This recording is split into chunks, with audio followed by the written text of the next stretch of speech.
So hello guys, welcome to our channel. Let's learn with us. So in today topic, we're gonna discuss about UTF-8.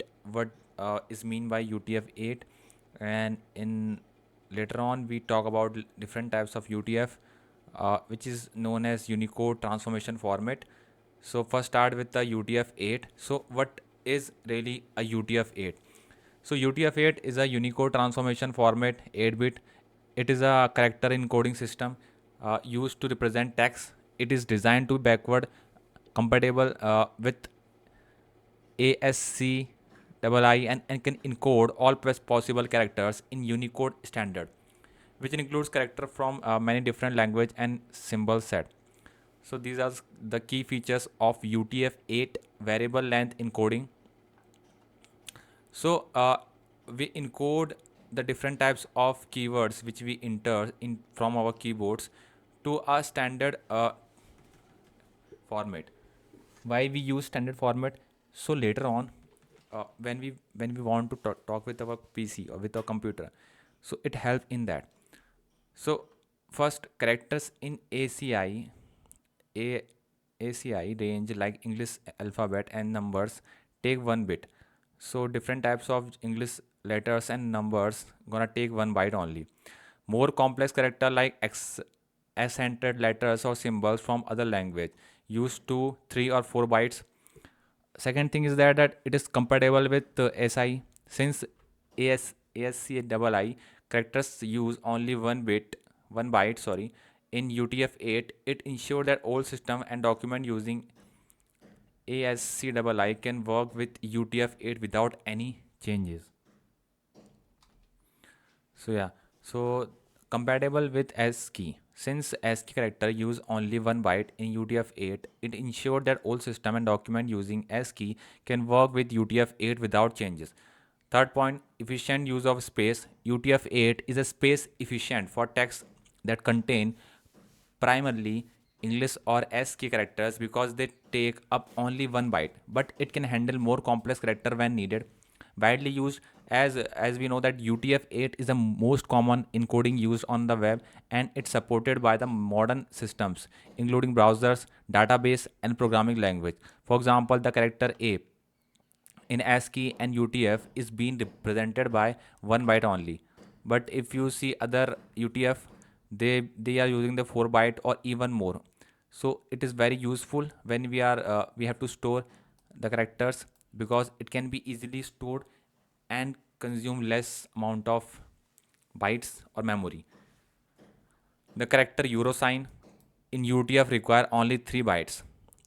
These are the biased digits in binary form. So in short, UTF-8 is a versatile encoding that support a wide range of characters while remaining efficient for simpler text. Now, what is mean by 1 to 4 byte? Okay. Now, this also has to be noted. Some people also commented that what is mean by this bytes.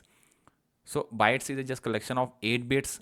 A bit is a 0 or 1. So 1 byte look like this: 01001010. It is 8 bit in total. So what does 1 to 4 byte mean in UTF-8?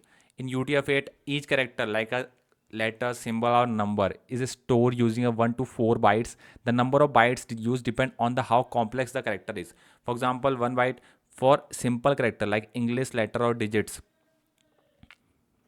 only 1 byte is used. Okay. So as we know that 1 byte has 8 bits, so only 8 bits is being used if we are storing a simple character. Example, the letter A is represented by 1 byte only, so simply a 8 bits. So for example, if we take A, so it is being stored as 1 0 triple 5 times 0 and 1. So 1 byte 8 bit storage is being consumed. For example, this E, okay, special characters, it is using 2 bytes, means 16 bits. If we are using a symbols, more complex characters, then we are using 3 bytes. For 4 bytes, like emojis, for storing emojis, we are using the 4 bytes, which is converted to bits, and it account for 32 bits. 8 for the 34. Okay, one byte equals to 8 bits. Now, why 1 to 4? Because UTF-8 adjusts to the character complexity, simple characters like English letters need only 1 byte. More complex or less common character take up to 2 or 3 or even 4 bytes. Why is this useful? Why we are using UTF-8 and why we think it is useful?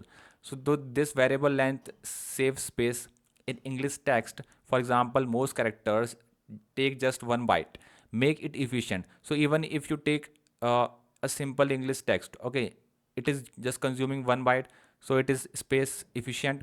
But if you need to use special symbol or character from other language, UTF-8 can handle that by using more bytes. It can easily handle just by using more bytes. So for example, hello in UTF-8 uses 1 byte for each character. HELLO, so a total 5 bytes in total. 5 8 ja 32. Sorry, 5 8 ja 40. So 40 characters are being stored. 40 bits is being stored. So, but a more complex symbols like euro use 3 bytes. So hello, euro would use 5 bytes for the letter and 3 bytes for the euro symbol. So total is 18 bytes in total.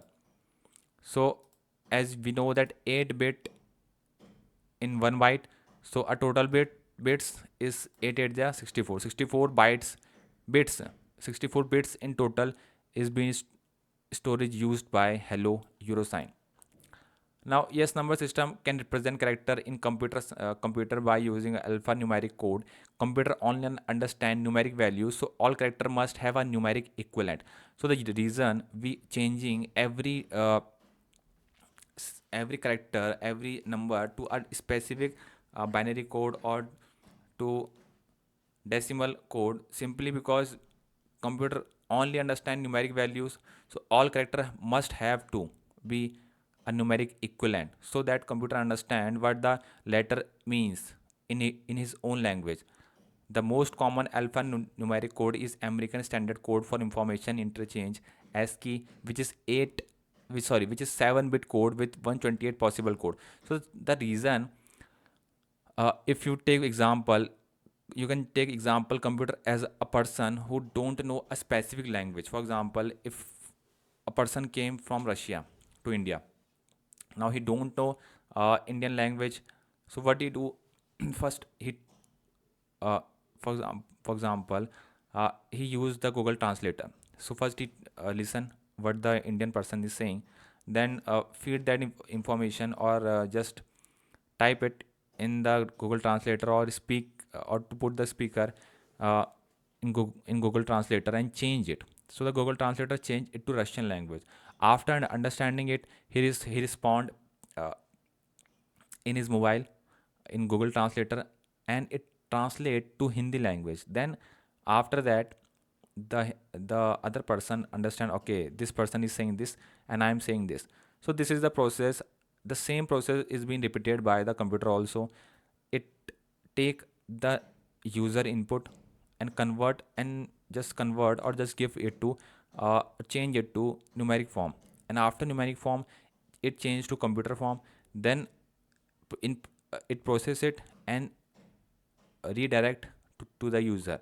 So this is the how a computer communicate and the process goes on.